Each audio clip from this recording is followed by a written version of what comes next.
We're live from our studios here, number 35, John Hammond Street in Accra. Hello, good afternoon to you. Welcome to the midday news on 3FM 92.7. My name is Noble Crosby Annan. The bulletin is also live on all our social media platforms at 3FM 927, also on 3news.com. Coming up this afternoon, parliamentary minority caucus to engage the speaker of what they describe as unfair suspension of 3 of their colleagues. We'll delve deeper into the matter in the bulletin. Also, the committee set up to investigate last week's chaos is expected to begin work today. We have details coming up shortly. Plus, high-ranking health officials hold series of meetings over protracted cholera outbreak in the central region. We have details of these stories and a lot more coming to you shortly. Please stay with us.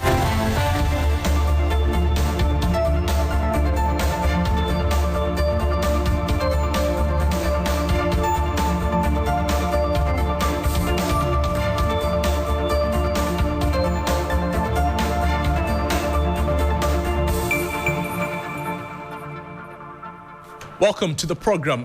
Pleasure having you join us on the show. Like to hear from you on any of our social media platforms at 3FM 927, particularly on Facebook. We'll be glad to share them with the rest of the world. Let's get into the details of the stories now. Now, minority MPs say they will seek audience with the Speaker of Parliament, Alban Gbagyin, over his decision to suspend 3 of their colleagues. The Speaker last Friday suspended Minority Chief and MP for Nsowo Meduajiri, Frank Anodompre, as well as Jerry Ahmed Shaib, Wejagbawe MP, Member of Parliament for Kushegu, Hassan Tampoli, together with the Majority Chief Whip, Rox Nelson Dafiamepo, in connection with the chaos during the voting of some ministerial nominees. The minority say the Speaker has been unfair to the affected MPs. Therefore, they are seeking audience with him, and the minority leader Alexander Pinyo-Makin addressed the press a while ago. Here are excerpt of what Alexander Pinyo-Makin, the minority leader, said. Evidence gathering. What becomes of the old saying that if all men find a man's hand in a till, his guilt must be proven. We are aware that the NDC majority itself has disrespected or disregarded Mr. Speaker's orders. In fact, on the day, one of his consequential orders was to the effect that the selection committee must meet immediately and reconstitute the appointment committee. The NDC majority caucus decided to proceed with the vetting without any due regard. Well, on our part, we believe that though we disagree with Mr. Speaker, out of deference to him, we must still engage him. And we would engage him. In fact, we started this engagement over the weekend. The majority leader and my good self had extensive discussions. He elected to reach out to Mr. Speaker and get back to me. I tried to reach out to Mr. Speaker. I wasn't successful. Throughout the weekend, the majority leader and I were in touch, and the feedback from him was that he hadn't been successful in getting to Speaker. Today is Monday. We believe that Mr. Speaker will be in the office. We believe that we'll be able to see him and take our discussions further. Meanwhile, as a responsible caucus, we are going to ferry our concerns in a memo to his office. And we believe that that would even form the basis for the discussion. So that's the voice of Minority Leader Alexander Pinyo-Makin when he engaged the press a while ago, saying that they will seek audience with the Speaker of Parliament, Alban Gbagyin, over his decision to suspend 3 of their colleagues as a result of some disturbances in connection with chaos during the vetting of some ministerial nominees. This is a subject to be keeping an eye on, bring you details in our subsequent bulletins, and also bring you updates on the happenings in Parliament pretty shortly. But first, let's bring you this story, because the cholera outbreak in Aguna West has devastated the community. claiming the lives of at least 3 people in the past month, including 2 young children. The children aged 8 and 6, they died after suffering from severe vomiting and diarrhea, despite their mother rushing them to the hospital. In addition, a pregnant woman is battling the disease, fearing for her life and that of her unborn child. My colleague Godwin Asidiba has been following up on this unfortunate development. He's bringing us details in this report. Behind me, a patient is fighting for her life. Cholera is not a disease that belongs to 2025, yet here in Aguna West, it has stolen lives. The people here are not just suffering, they are dying for something as basic as good sanitation. Fidelia Al-Hassan, not her real name, is pregnant and battling cholera. I didn't know that it was cholera until I get here. I am pregnant, so I went to the ANC. Then they told me to go to the emergency first. How many months pregnant are you? Let's say 23 weeks. Because of work, so I normally buy foods outside. So maybe it could be that one. But she's not alone. The Aguna West municipality is in the grips of a deadly cholera outbreak. Over 250 suspected cases have been recorded in the past month, with 3 deaths. For Eunice Benyi, January 19, 2025 is a day she will never forget. Her sons, Emmanuel and Ebenezer, were full of life, but in just 24 hours, cholera took them both. My children both had diarrhea, and the little one was also vomiting. Just as we were about to sleep, one of them kept asking to urinate and had a severe running stomach. By morning, my eldest had passed away at home. We rushed the little one to the hospital unconscious, but the doctors couldn't find his veins to administer treatment. He too didn't survive.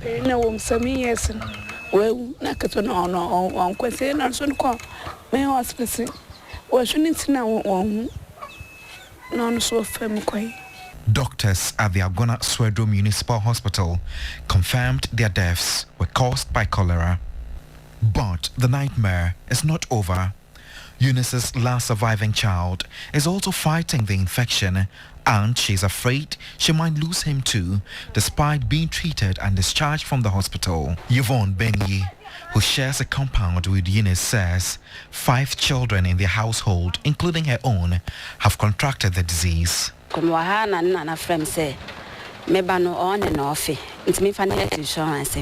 My son had diarrhea and was vomiting, so I quickly rushed him to the government hospital where he was being treated.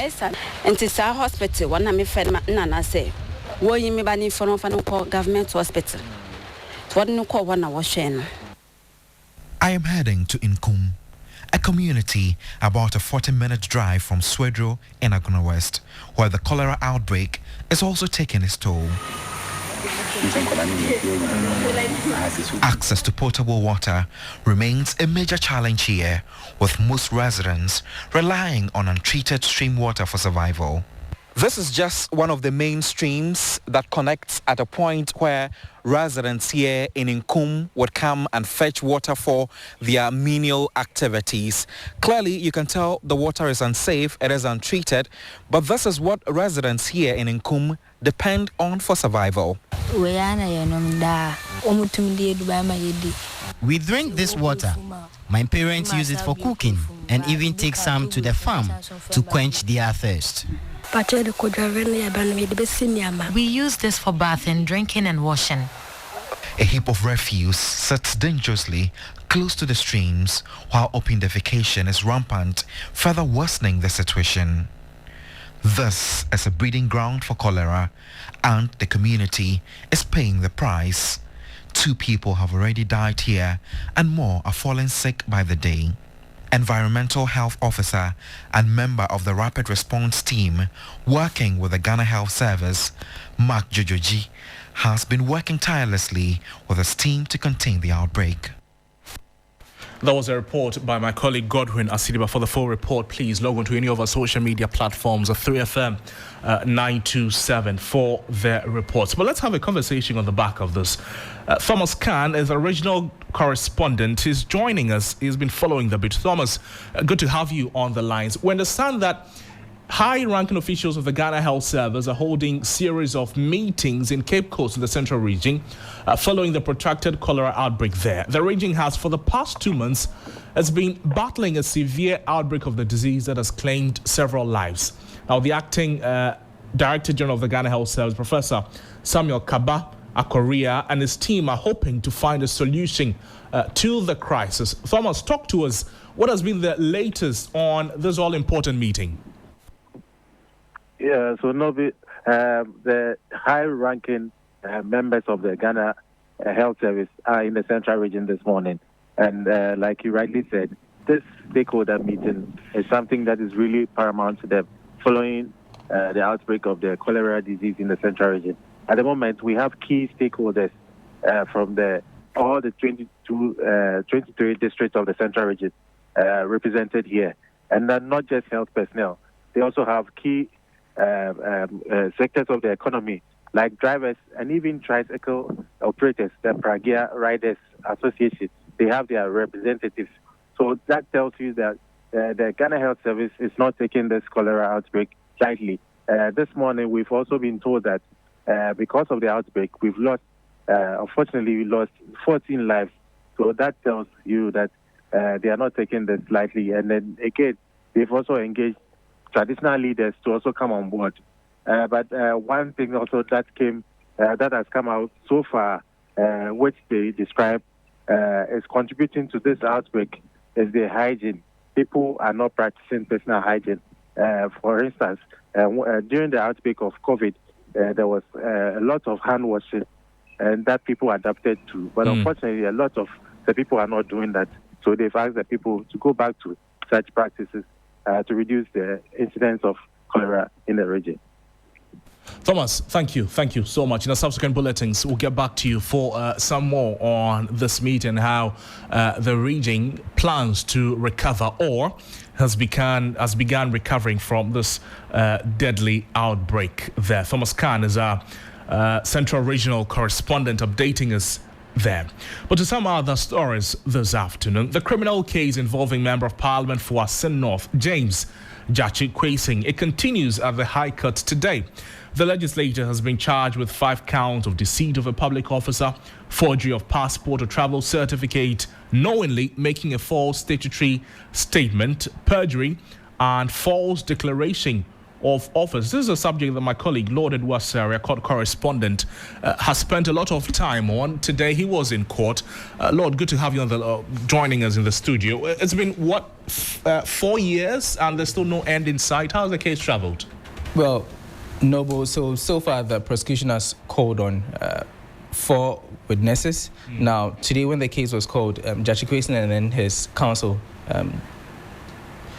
Chachu Chikata, they were both absent, and then another lawyer stood in their stead, indicated that they got the timing wrong. The case was actually supposed to start at 10, but they thought it would start at 11, so they were absent. So he explained that to the judge. And the prosecution, led by State Attorney A.C. Denta, indicated that they had filed an application for the 4th witness to be recalled because apparently some documents or evidence that they're supposed to attach wasn't done properly, and so they wanted a witness to be recalled to court to give some further details on the matter. We had to wait a while and realize that later on Jachi Kwesing, the MP of Asin North, and then his lead counsel, lawyer Chachu Chikata, came in, and then they had a tete-a-tete with the lawyer because the case had been adjourned because of the application that had been filed that they haven't been served yet. And so as we speak, the case has been adjourned to Wednesday, this coming Wednesday, I should say, for it to continue. Then the 4th witness would provide those documents that the prosecution is asking for, Noble. Right. So on Wednesday, what should we expect? Well, the 4th witness is expected to provide some documents as far as the evidence that he provided during his witness statement, and so that will be done, and then we'll see how things will pan out from there. The case is far from over. We've already indicated that this is a criminal matter of the legislator. He's still being charged for the charges that you indicated earlier, so we are looking at how things will unfold as the days go by. No. Lord, thank you so much for joining us with those developments from the courts there. Let's now head to Parliament, where the committee set up by the Speaker to investigate last week's chaos. They have begun work, and the chair of the committee, Manuel Bedra, the Member of Parliament for Whole West, is now addressing the press. Let's take a listen to what he's saying. The guests who were present at the vetting room, as well as members of the general public, to voluntarily appear to assist the committee with the relevant information on the incident.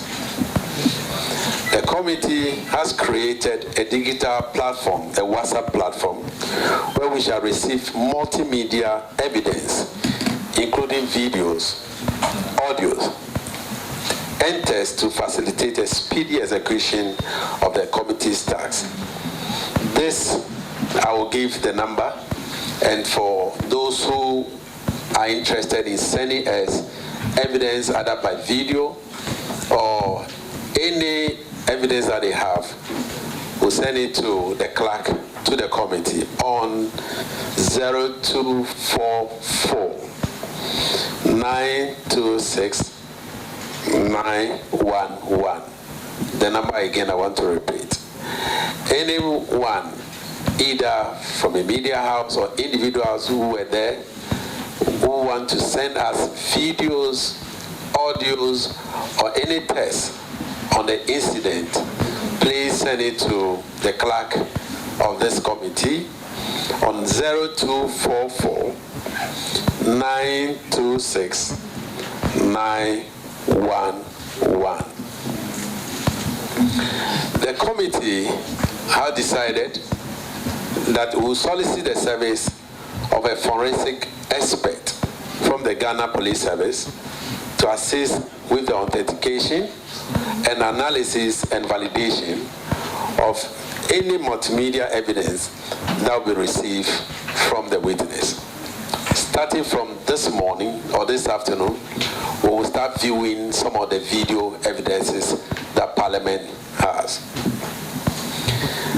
The committee will also provide opportunity for in-camera, in-case hearing for a person who may wish to utilize such an avenue to provide useful evidence to assist the committee. Ladies and gentlemen, it is our hope that all citizens will stand with Parliament of Ghana in this trying moment to assist in rebuilding our enviable democratic attributes as we undertake to execute this task. In conclusion, the committee would like to place on record that it is not part of its job to target or witch hunt anyone. And I want to repeat it. We are not here to witch hunt any of our colleagues or members of Parliament. This work is to look for evidence of any member of Parliament who may have flouted the rules of engagement in this House. Hence, we are appealing to all and sundry to volunteer information that will help bring a lasting peace and collaborative spirit into the work of not only the appointment committee, but ultimately to the entire House of Parliament. I thank you very much for your attention and good afternoon. So that's the voice of the chair of the committee, Member of Parliament for Whole West, Emmanuel Bejra, who is the chairman of the committee. Now, this is a 7-member committee chaired by Emmanuel Bejra, and the committee has been tasked with identifying those responsible or culpable for the disruptions and also recommend appropriate sanctions. The committee has the Honorable Kwame Imeduentri as a member, Gisela Akushika Tete also as a member of the committee. The rest are Honorable Abnao Seya Sari, Zenato Ajman Rollins, Vincent Oponwa and Bade Zeding also as members of the committee. And amongst the things that the chairman of the committee has mentioned so far is that they will conduct a full-scale investigation into the event on Thursday, and they have decided to hold public hearings of all the issues starting on Wednesday. However, they will make room for in-camera hearings if the need be. They have created also a WhatsApp platform to receive multimedia evidence of the chaos.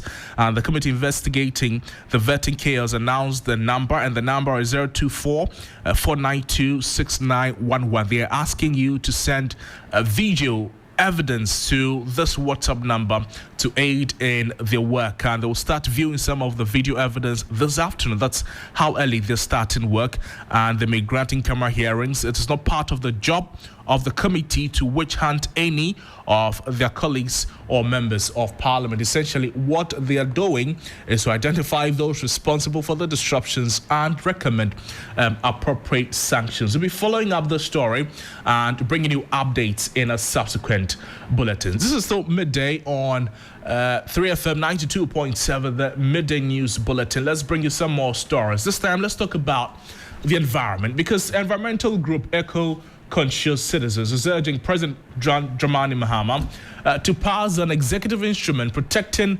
wetlands and other ecological sites. Now, wetlands are water ecosystems containing plant life and other organisms that bring ecological health to water bodies and environments as a whole. Wetlands have higher biodiversity importance, including being critical habitat for many migratory species. In Ghana, wetlands are increasingly coming under threat as a result of encroachment by developers. In a statement to commemorate World Wetlands Day observed on February 2 each year, the eco-conscious citizens called for heightened measures to protect wetlands, including an EI prohibiting entry for purposes inconsistent with protecting ecological sites. Let's speak with Awula Sewa. She's with Eco-Conscious Citizens Ghana. Awula, good to have you on the lines. Already, the government has initiated or indicated its intentions to review some of the environmental laws, including EI 2462, to ban mining in forest reserves, something that you have been championing for a while now. Now you want it extended to include wetlands. What is motivating this reason? Well, thank you very much for having me. First of all, we are happy about LI 2462. That will be happiest when it has actually been revoked. There's been talk, it hasn't yet been revoked. We also want EI 144, with declassified parts of Achimota Forest to be declassified. Now, regarding the wetlands, we seem to forget, as you have rightly said, that they are vital water ecosystems that sustain life, and we are destroying them. Take the Peshi Lagoon in Lao, for example. It was a beautiful wetland. You had your aquatic life, and the mangroves, what they do is that they actually filter the water, and they also act as reservoirs, so that when it rains, they store some of the water before it goes into the sea. Now, as our MP pointed out, because there have been buildings on the Peshi Lagoon, it's being filled and built. We have perennial flooding. Right. People who haven't committed any offense, their houses are flooded because other lawbreakers have decided to build on ecosystems, on the mangroves. So what we are saying is that pass an EI that bans building on wetlands. It's already an offense. But as you know, we are allergic to enforcement. That's why our wetlands are under siege. You might recall that a while back in Sakumono, Honorable Korte was going to demolish structures on the mangrove and then did a U-turn. So what we are saying is that no time for U-turn. We said we are resetting. So as part of the resetting, we need to protect our wetlands. And this year's theme for World Environment Day,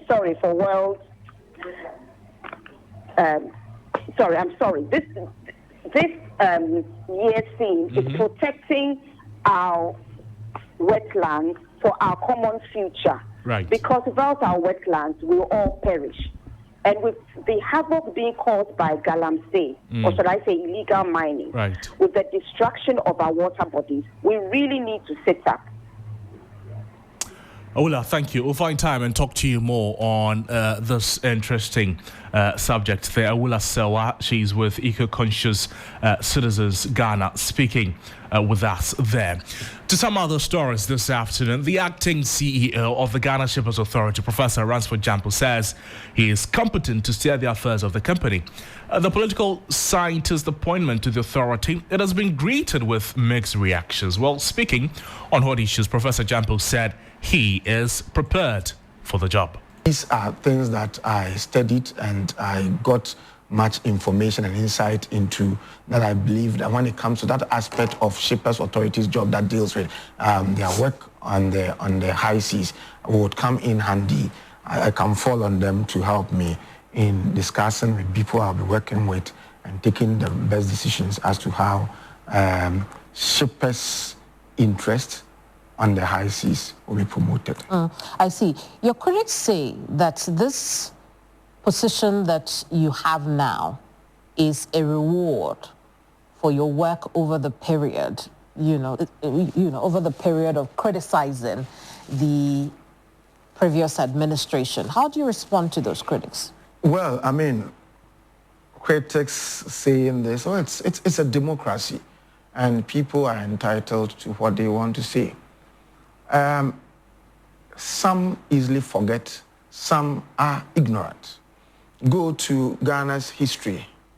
I started this work of subjecting governments to strict proof in J. Kufuor's time. Look at my work, ministerial appointment and government expenditure in Ghana's Fourth Republic. I did that study because of J. Kufuor, who had criticized Jerry Rawlings for having 82 ministers. And then when he got to become the president, he had 88 ministers. I criticized him severely, and then that forced me to go into that study to look at how much it costs to hire just one minister. And throughout the tenure of J. Kufuor, I criticized him. When President Mills was the president of Ghana, I was the man who told him that we don't need a moralist as a president who will stand for a certain virtue and would not be able to translate, or that virtue would not translate or would not affect his appointees. So it is not enough for you to say "Mepe asumdwe" when your appointees are not peaceful. It is not enough to say, as for me, if I'm traveling, I'll not take per diem when your appointees were doing same. Okay, it was under him that we had Jerry Rawlings had their coinage babies with sharp teeth. He didn't want people to be insulting, but his young appointees were insulting. So I criticized him. And if it gets to John Mahama, the least said about him, the better. We were part of those who pushed him into opposition. We took him on critically. We subjected him to street proof. You can Google me and see the days of John Mahama. We were part of those who subjected him to street proof, and we gave him huge, monumental criticisms with the view, not out of malice, but with the view to ensuring that he did the right thing. That's Professor Ransford Jampo speaking there with my colleague Kemini Amano. Professor Jampo is the acting CEO of the Ghana Shippers Authority, saying that he's competent to steer the affairs of the company. Although his appointment has been greeted with mixed reactions, he says that he's prepared for the role. But that's how we wrap up on the midday news on 3FM 92.7. There's more news on our website, 3news.com. My name is Noble Crosby Annan. Thank you so much for joining us on the bulletin. Have a good afternoon.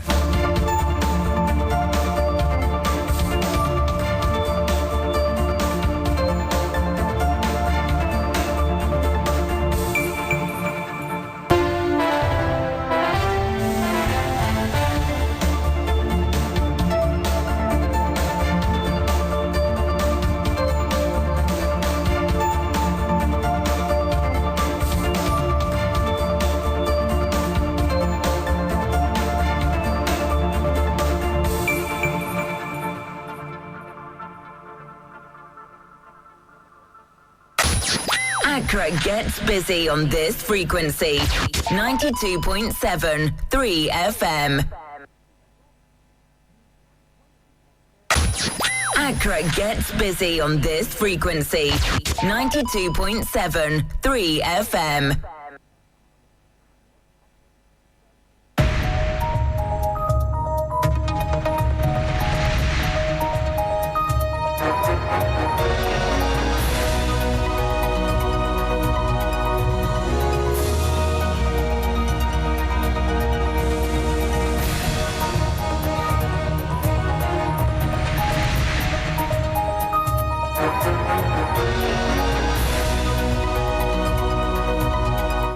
And hello there, good afternoon and welcome to Business Daily here on 3FM 92.7. Coming up, newly appointed Governor of the Bank of Ghana, Dr. Johnson Esiama, assumes office as he assures of smooth transition to ensure the Apex Bank works efficiently.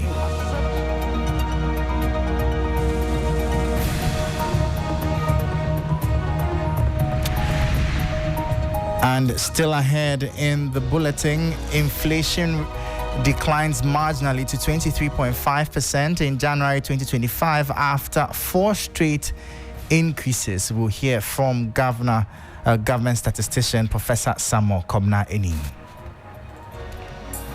Consumer price index for the month of January 2025 stood at 252.6 relative to 204.5 that was recorded for the same time period in 2024. Details of these stories and more coming up shortly. Please stay with us.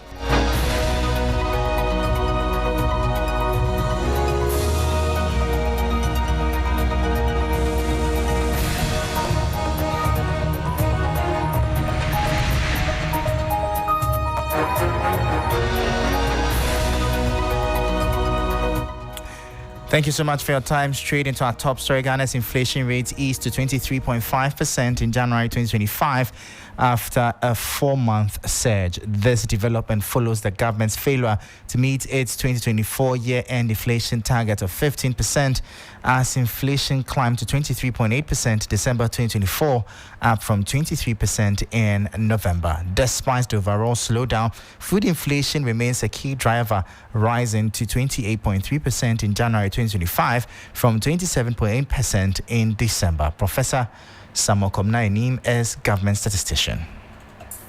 Consumer price index for the month of January 2025 stood at 252.6 relative to 204.5 that was recorded for the same time period in 2024. Consumer price index for the month of January 2025 stood at 252.6 relative to 204.5. Within these two indices, year-on-year rate of inflation for the month of January 2025 stood at 23.5%. Year-on-year annual rate of inflation for the month of January 2025 stood at 23.5%. This indicates a slowdown of 0.3 percentage points, leading to disinflation for the month of January 2025, with December rate at 23.8%, slowing down by 0.3 percentage points in January 2025, leading to disinflation with a rate of inflation figure of 23.5% for the month of January 2025. So that was government statistician Professor Samuel Kobna Annan speaking there. We apologize for the poor quality of that audio. Now, the Chamber of Construction Industry has called for a review of Ghana's financial policies to attract the necessary investment into the sector. According to its chief executive, Emmanuel Cherry, the high cost of borrowing remains a significant barrier to the growth of the housing industry, a concern that is particularly pressing given the country's widening housing deficit. Speaking to the media on the sidelines of the launch of the Ghana Investment Trade Week, an event aimed at driving investment into Ghana's construction sector, Mr. Cherry stressed the need for a more conducive financial environment to support industrial growth. The challenge here is about the financial sector, which is a challenge to the construction industry entirely. The problem here is our financial policies are not so much tailored to private sector business growth. So therefore, since they are also protecting their theft, what must you do? We need to open our doors to the big guys who have done it before. They were there before, and then today we are all craving to go to their various countries and their homes to at least enjoy ourselves. during holidays and what have you. So therefore, how do they do differently that we are not doing? We are bringing them to the closer to us. So we have opened our doors for our big guys to come in and then at least teach us. Let's have that interface, business interface, those market linkages, matchmaking. Amongst that, definitely, there's going to be one or two who definitely may understand our side of the story and then bring their investment in and to support us. So that was the CEO of the Ghana Chamber of Construction Industry, Mano Cherry, speaking there. Meanwhile, Zaho Ahmed, Vice President for Strategy and Partnerships at MIE Group's collaborators of the event, highlighted Ghana's strong investment potential, emphasizing the country's strategic position in the sub-region and the vast opportunities available for investors. Well, I think we've been in Africa for over 13 years as MIE Group. We see the value of the African, Pan-African, global economic kind of markets. We understand there is investment that is needed within the country. So we've been looking to focus on traditional and key focused platforms that are specific to industry and projects. And obviously for Ghana, we know that, mega projects in energy and obviously construction and build are critical. So we've launched those projects many, many years ago with the government support and industry chambers like the Ghana Chamber of Industry. And we're very excited that we bring in the investment focus back to Ghana on the 2nd to the 4th of July in the Accra Convention Centre. So that was Zaho Ahmed. He's Vice President for Strategy and Partnerships at MIE Groups. Now, away from that to our top story, and Dr. Johnson Isiama has officially taken over as Governor of the Bank of Ghana following Dr. Ernest Addison's decision to proceed on terminal leave ahead of his retirement on March 28, 2025.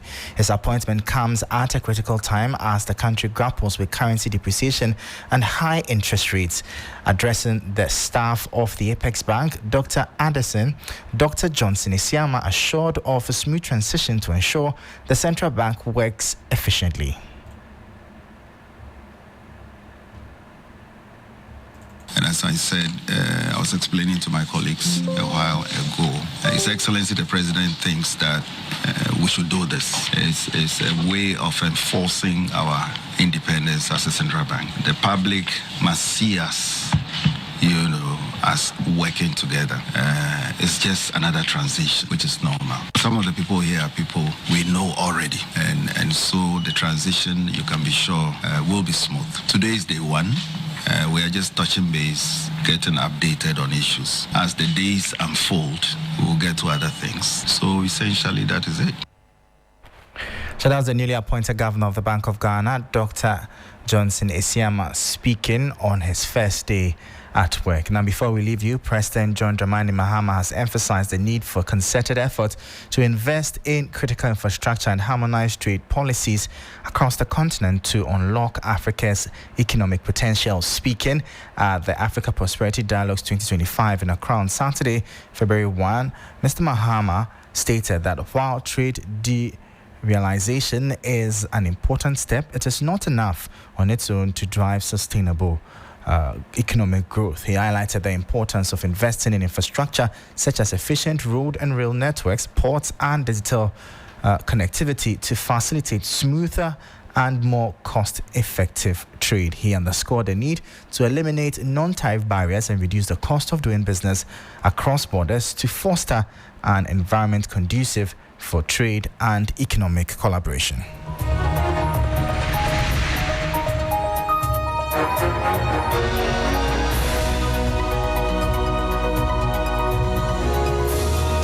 And that'll be all for today's edition of Business Daily here on 3FM 92.7. For more business stories, please visit our website at 3news.com/business. I am Michael Obodu. Thank you for listening. As always, please stay safe. Up next is Urban Blend with Black Rasta. Stay tuned.